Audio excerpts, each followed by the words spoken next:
Bueno. Bueno, María, es un tema que nos apasiona porque nos sentimos identificados de verdad. ¿Quién alguna vez no se sintió que está procrastinando, postergando algo que sabe, está seguro tiene que hacer, pero o le da fiaco, no tiene ganas? Pero a mí me sucede esto de que, quizás mal asociado, esto de procrastinar con la pereza, pero desde la neurociencia nada tiene que ver. No, exactamente, más allá de que a veces hay como una asociación directa entre, el pensamiento de que hay una asociación directa entre procrastinar y dejar las cosas para más adelante y la pereza o la falta de voluntad, la neurociencia y la psicología parecen mostrar otra cosa, se relaciona con otras cuestiones asociadas al cerebro. Lo primero que quiero decir es que tal cual, todos procrastinamos alguna vez y eso no necesariamente es un problema, ¿no? Eventualmente uno puede decidir dejar algo para mañana. Hay incluso algunas personas que consideran que funcionan mejor cuando tienen un límite de tiempo más cercano y utilizan esta procrastinación aún como una herramienta. La procrastinación empieza a ser un problema y de por sí se define como entender que me conviene hacerlo ahora, pero cuando empieza a tener un impacto en la funcionalidad y empieza a ser como discordante con cómo yo me siento con eso, ¿no? Quisiera no procrastinar, no estoy disfrutando el procrastinar, me doy cuenta que me trae problemas, pero quisiera evitarlo y quisiera poder sobrepasar esta situación. Ahí es cuando empieza a ser un problema y no tiene que ver con la vagancia, no tiene que ver con la falta de voluntad, no tiene que ver con esta pereza, sino más bien con el beneficio que te trae hacer la tarea, que a veces está como un poco más lejos que el beneficio que vos sentís por no hacerlo.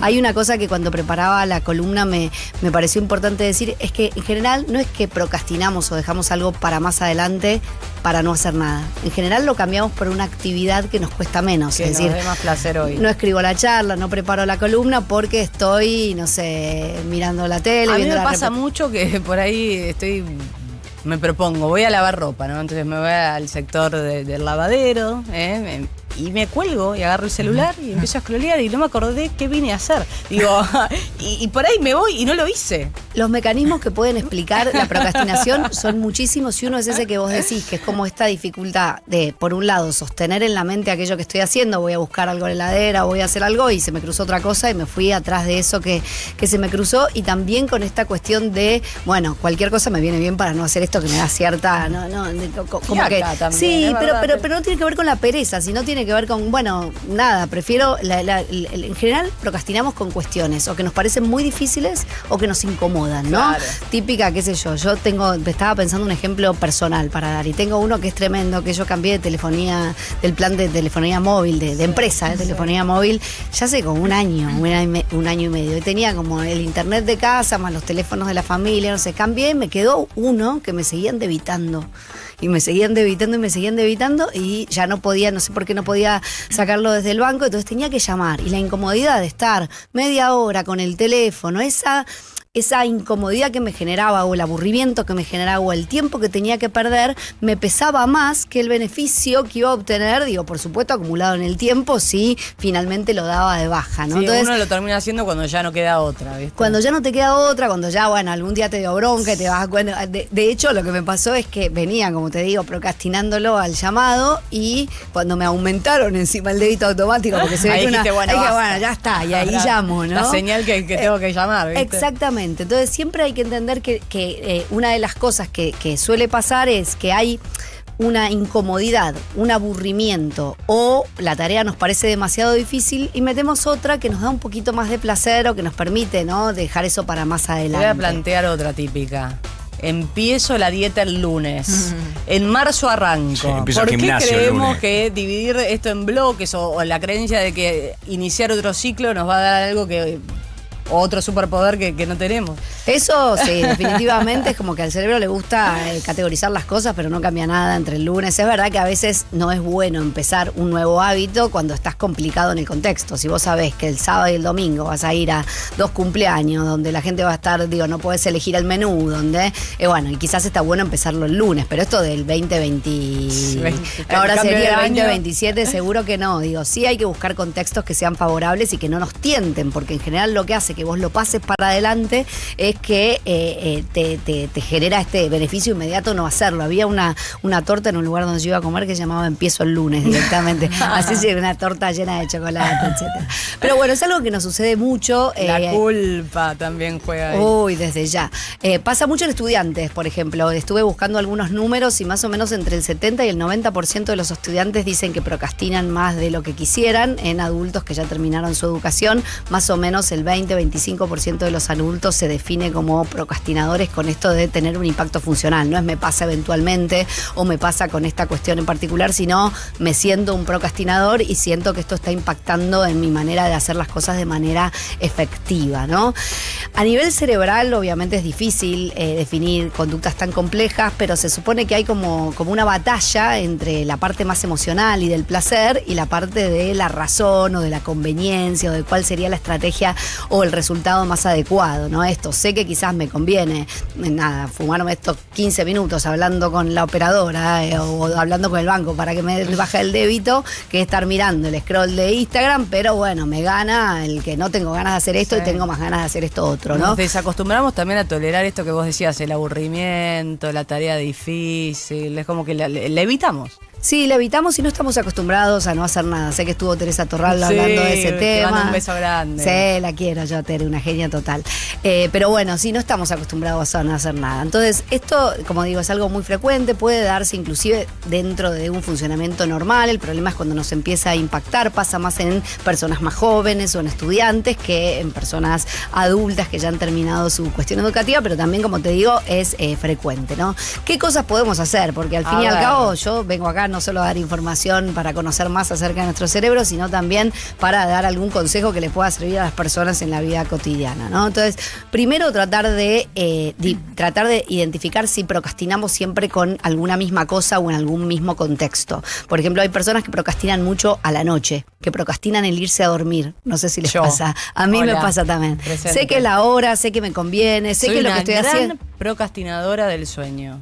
Y además que con cosas que después durante el día no me tientan. A mí no me vas a ver nunca scrolleando en Instagram en la mitad del día. Momento. Bueno, por eso, de vuelta, pero sabés que el beneficio, lo que estaría bien para vos, para hacerte bien, para sentirte bien, es irte a dormir. Lo sabés, eso es la procrastinación. Con las 8 horas de sueño y no quedarme boludeando con el teléfono. Y sin embargo, no lo podés evitar, ¿no? Entonces, tratar de identificar si hay contextos específicos en los que aparece la procrastinación puede ayudar a que estés más atenta a que no te pase, ¿no? Y también ponerte como un límite, decir, bueno, yo sé que obtengo cierto placer de quedarme con el teléfono, pero lo voy a hacer por 15, 20 minutos, ¿no? Que no se te pase, que vos puedas poner un límite para que te llegue la alarmita como, basta. Bueno, ya está bien un poquito de placer, pero es importante también que te vayas a dormir, que eso te va a permitir también disfrutar más el día de mañana, disfrutar tu trabajo, disfrutar tu familia. Entonces, identificar si hay contextos especiales o tareas particulares con las que te pasa.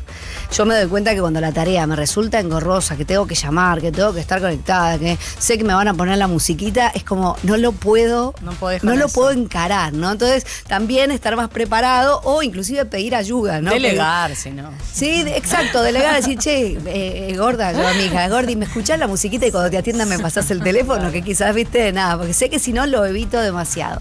Después tratar de dividir la tarea en partes. Tratar de decir, bueno, no es que hoy tengo que lograr hacer todo, hoy tengo que lograr ver qué es lo que me están cobrando, hoy tengo que lograr por lo menos buscar cuál es el horario para ir a sacar el pasaporte. Digo, tratar de dividir la tarea en partes y de atarla a algo que sabes que sí o sí vas a hacer. Por ejemplo, esto que me cuesta hacer lo voy a hacer después del desayuno, o lo voy a hacer cuando vuelva de la radio. Sí. Atarlo a un momento concreto para que esa procrastinación sea más consciente, porque muchas veces la hacemos sin conciencia. Hay veces que siento que la procrastinación también genera mucha ansiedad o miedo a fallar, ¿no? Y en definitiva eso, a la larga, lo que hace es impactar de manera directa en el estrés, ¿no? Se genera ese círculo vicioso. Sí, hay como una creencia de que en realidad tiene que ver como con un perfeccionismo, pero lo que muestra la evidencia es que más tiene que ver con que la tarea te parece difícil. Después cuando buscan con la asociación con rasgos de personalidad o si te quedás, viste, sin entregar el libro, eso es otra cosa. Pero esto es cuando vos no haces algo directamente, ¿no? Entonces sí genera más estrés en el sentido de que estás encarando una tarea que te parece un desafío. Pero puede ser no solo una tarea, sino ir a hablar con tu jefe. Bueno, Uno puede procrastinar eso por mucho tiempo. o dar no sé, o dar un feedback negativo. Bueno, ¿no? Eso es también. difícil. ¿Por qué? Porque son tareas que incomodan Incomoda. y que el beneficio es más a largo plazo y en realidad la incomodidad es más inmediata, que ya sea la incomodidad porque es difícil, porque le tenés que decir a alguien algo que no le va a gustar o porque vos tenés que decir algo que no te va a gustar. Digo, es bastante, para mí está bueno pensar cuáles son las tareas que vos procrastinás para tratar de identificar cuál es tu mecanismo, porque no en todas las personas es el mismo mecanismo. Puede ser que me distraigo, que soy impulsiva, puede que estoy pensando en otra cosa, entonces no soy consciente, pero en general digo, lo que puede pasar es esta cuestión de el beneficio de no hacerlo es ahora y el beneficio de hacerlo está más lejos, ¿no? Entonces pelean, por decirlo de alguna manera, nuestras áreas emocionales y nuestras áreas racionales. Si tuviera que ponerlas como en nombres de dos estructuras, nuestra amígdala que nos dice, bueno, dale, María, disfruta, y tu corteza prefrontal que te dice, bueno, está bien el disfrutar, pero cuidado que esto a largo plazo te va a traer Es o como problemas. que el mensaje es pasar la acción, hacelo, ¿viste? Hacelo aunque sea una parte chica, hacelo asociado a una situación particular, hacelo tomando conciencia de qué contextos te ayudan a llevar a cabo las actividades y qué contextos te invitan a procrastinarlo para tratar de generar ese contexto en sí mismo y después premiate. Eso yo siempre me parece que es como el final. ¿Cómo nos premiamos? El final feliz. Y bueno, si vos sabés que te cuesta, no sé, esto a mí, hacer la llamada al banco para ocuparme de este problema, bueno, cuando lo Después logre. comete la torta, arranco el lunes. Comete la torta, pensá cuánto te ahorraste por haber hecho el llamado de invitar a tu hija a comer afuera, no sé, lo que fuera. Lo que a cada uno le dé placer es importante porque entonces eso te permite que la próxima vez que lo tengas que encarar quede asociado no a la fiaca de hacerlo o no a la incomodidad o no, sino a esa situación de placer que te generaste posteriormente. No, y aparte ¿no? para mí, vuelvo a lo mismo, que genera un agotamiento cerebral también el hecho de estar procrastinando. Y a muchas personas les genera un agotamiento cerebral y les genera esta cuestión Que de... tenés todo el tiempo algo pendiente, algo que quieras te o no falta juega. Viste que te acostás en la almohada y decís, che, Por eso hay que hacer tengo listita. esto. No, y con cierta como desilusión con uno mismo, Sí. porque decís, ¿cómo puede ser que no pueda hacer algo que sé que me conviene hacerlo, que sé que no es tan difícil o que sé que me va a traer una consecuencia a largo plazo? Es como que uno se queda incrédulo con respecto al propio rendimiento, ¿no? Pero de vuelta, todo depende, si te pasa eventualmente, si tiene un gran impacto o no lo tiene, también puede darse en el contexto de condiciones neurológicas o psiquiátricas específicas. Por ejemplo, se ve mucho en el trastorno de déficit de atención, que hablamos la otra vez, que no quiere decir que cualquiera que procrastine tenga un trastorno de déficit de atención, ¿no? Pero puede darse en esas condiciones también. A veces en la depresión, cuando el ánimo está bajo, cuesta encarar esa actividad y cuesta más, digo, como hacer esas cosas que que nos incomodan. Por ejemplo, o que- este es un buen contexto para ASA. Estamos todos envalentonados, contentos, felices. Argentina en la final. Entonces, viste que es como que es contagioso. Te dices, che, voy a hacer eso. Dale, total, como que el cuerpo... Sí, y no lo dejen Va librado, solito. claro, no lo dejen librado al azar. Decir, bueno, che, el partido es el domingo, yo el viernes me voy a ocupar de esto, ¿no? Ponerle un día, un horario, planificar esto, gratificate, asociarlo a algo que te permita, bueno, de esto no me puedo hacer el bobo que ya llegó este momento, que me lo había anotado, que, no sé, justo antes del partido, para distraerme, esto como buscarle un beneficio, ¿no? Para distraerme lo que voy a hacer es ordenar ese cajón que Claro. nunca ordeno para, mientras está esa previa, no me pongo nervioso, lo que fuera. Tratar de buscar momentos específicos también puede ayudar un montón. Y de vuelta, hoy en día el mundo, lo hemos dicho muchas veces, está como diseñado para distraernos, entonces nosotros tenemos que ser más que nunca los dueños de nuestro tiempo, de nuestra energía mental y a dónde queremos poner la actividad, ¿no? ¿Qué es lo que yo creo que es importante realizar y no distraerse con las cosas que en realidad benefician a otro o a alguna compañía que quiere que tengamos la atención puesta ahí, ¿no? Excelente, gran tema, me encantó. Gracias María por haber venido. Un placer y bueno, acá estaremos, espero tener vos el martes, espero Uy, tener uy. vos porque me callé la boca y no porque no grité muchos goles, che. No, yo quiero que venga sin vos. No, por eso, por eso es lo sin que te vos, digo. Te por eso. bancamos, ¿sabes qué? Sí, a lo loco. Olvidate. Igual ya te digo, ayer me salí al balconcito, decía, movía las manitos así, pero nada, ni gritar porque sabía que tenía que venir hoy y tenía Una herramienta de así trabajo mismo. es también, ¿no? La voz, hay que cuidarla. Gracias María por haber venido. María Roca, acá en Now 97.9, somos coworker. Nos queda un ratito más de programa, por suerte.